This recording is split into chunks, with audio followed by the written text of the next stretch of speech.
یا تیرے ہاتھ میں جو ہے وہ بولے وہ کیا ہے؟ تو ابو جہل سیدنا ابو بکر صدیق بھی موجود ہیں، حضرت عثمان غنی بھی ہیں، حضرت عمر فاروق رضی اللہ عنہ ہیں، سارے صحابہ ساتھ ہیں، اور اللہ کے نبی کی آزمائش اور امتحان ہو رہا ہے۔ اللہ کے نبی نے فرمایا بولو تیرے ہاتھ میں کیا چیز ہے بلواؤں، میں انہیں سے کہوں؟ ہاں بولو۔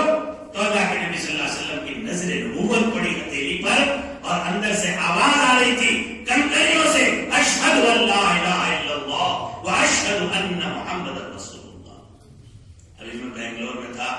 رمضان سے پہلے، تو وہاں سافٹ ویئر کے انجینئر تھے، 2-2.5 ہزار آدمیوں کا مجمع، سارے نوجوان بچے، چونکہ وہاں سافٹ ویئر کمپنیاں بہت ہیں، امریکہ کی، لندن کی، فرانس کی، جرمن کی، بڑی بڑی، تو وہاں اوپر 10ویں منزل پر انہوں نے ایک مسجد بنائی ہے جمعے کے خطبے کے لیے حاضر ہو۔ تو میں نے اسی موضوع پر بیان کیا، یہ جو آج موبائل، یہ جو آج لیپ ٹاپ اور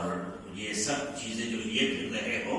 اور اس کو سائنس کی ایجاد اور سائنس کا کمال کہتے ہو، یہ سائنس کا ایجاد اور کمال نہیں ہے، یہ میرے محبوب پیغمبر کی نظروں نے 1400 سال پہلے بنیاد ڈال دی تھی کہ ایک وقت وہ آئے گا۔ نبی نے اس زمین میں وہ خاصیت پیدا کر دی تھی کہ ایک وقت وہ آئے گا کہ یہ کائنات میں زمین سے نکلنے والی چیزیں، یہ پلاسٹک، یہ لوہا، یہ تانبا، یہ پیتل، یہی تو سب کچھ موبائل مل کر بنتا ہے نا، کہ یہ بغیر تار کے بولنے لگے گا۔ بولا تھا نا نبی کیا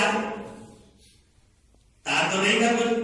کوئی مشین تو نہیں لگی تھی، صرف نبی کی نگاہ پڑی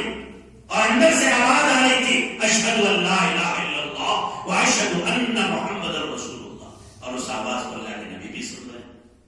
سیدنا عثمان غنی سن رہے ہیں، سیدنا ابو بکر صدیق بھی سن رہے ہیں، ابو جہل بھی سن رہا ہے، اور نبی موجود ہے، نبی کا معجزہ ظاہر ہو رہا ہے، لیکن چونکہ طلب ہدایت کے لیے نہیں آیا بلکہ آزمائش کے لیے آیا ہے، اس لیے کہنے لگا اوہو اب تک تو میں سمجھتا تھا کہ تو جادوگر کچا ہے، لیکن آج پتہ لگ گیا کہ انسانوں کے دلوں پہ نہیں، تیرا جادو تو کنکریوں اور پتھروں پہ بھی چلتا ہے۔ کیسا زخمی ہوتا ہوگا دل نبی کا، لیکن دوستو وہ اللہ کے پیغامبر تھے، وہ ایک ایک بے طلب کے پاس خدا کی قسم 70 دفعہ گئے۔ یہی ابو جہل حدیث شریف میں ہے، فتمار رضا بتکلف بیمار ہو کر پڑ گیا، اور یقین تھا کہ میرا بھتیجا عیادت کے لیے ضرور آئے گا، شاید کرسی کے لیے ضرور آئے گا۔ چنانچہ آپ اپنے اخلاق کریمانہ کے پیش نظر گئے۔ اب اس نے کیا کیا؟ چارپائی بچھا کر اس کے برابر میں بہت گہری خندق کھودی، نیچے گڈھا، اور اس کے اوپر چادر بچھائی، ایسا لگایا جیسے بستر، کہ جیسے ہی محمد سیدھے میرے پاس آئیں گے تو سیدھے کہاں گر جائیں گے؟ گڈھے میں، لیکن جیسے ہی اللہ کے نبی صلی اللہ علیہ وسلم اس کے دروازے پر پہنچے تو سیدنا جبریل علیہ السلام تشریف لائے، فرمایا محمد اندر ہو جانا، ہوشیاری کے ساتھ جانا، سائڈ سے جانا، اس لیے کہ تیرے دشمن نے تیرے لیے گڈھا کھودا ہے۔ چنانچہ آپ برابر سے گئے، عیادت کی، دعا کی، اور مزاج کرسی کر کے